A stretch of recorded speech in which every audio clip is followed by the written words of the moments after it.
জৈনক সাহাবী আমার নবীর দরবারে এসে বলে, ওগো আল্লাহর নবী, আমি সাহাবী এতটাই গরীব, আমার ফ্যামিলির মধ্যে কোনো শান্তি নাই, অশান্তি নিয়া ফ্যামিলি চালাই, ঘরের মধ্যে কোনো বরকত নাই, কোনো আয় উন্নতি নাই। ওগো নবীজি, অভাব অনটনের মধ্যে আমি আমার ফ্যামিলি নিয়ে সংসার চালাই। ইয়া রাসূলুল্লাহ, ইয়া হাবিবাল্লাহ, কি করলে আমার ঘরের মধ্যে শান্তি আসবে, রহমত আসবে, টাকা পয়সা ভরপুর হবে?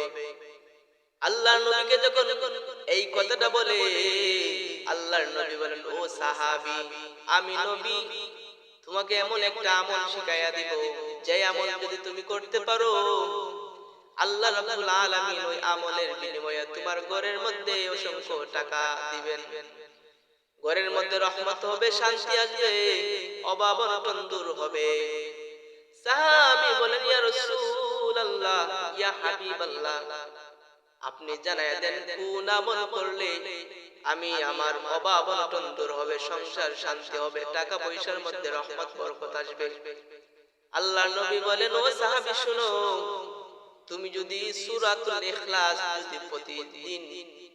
যদি সূরা ইখলাস প্রতিদিন পবিত্র অবস্থায় যদি তুমি পড়তে পারো, ঘরে ঢোকার সময় যদি সূরা ইখলাসটা পড়ে তুমি ঘরে ঢুকো, আবার বাহির হওয়ার সময় যদি সূরা ইখলাসটা পড়ে বাহির হও, ওই আমলটা যদি তুমি করতে পারো, আল্লাহ রাব্বুল আলামিন তোমাকে ওই সূরার ইখলাসের বিনিময়ে তোমাকে অভাব অনটন দূর করে দিবে, টাকা পয়সার মধ্যে বরকত দিবে।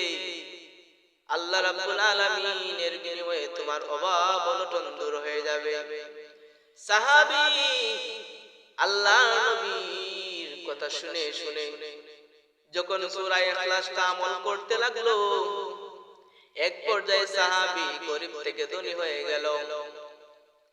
যে সাহাবী নবীজির দরবারে প্রতিদিন আসতো, কিন্তু ওই আমলটা করার কারণে এত সম্পদ বেড়ে গেল, নবীজির সাথে যোগাযোগ করতে পারে না সম্পদের কারণে।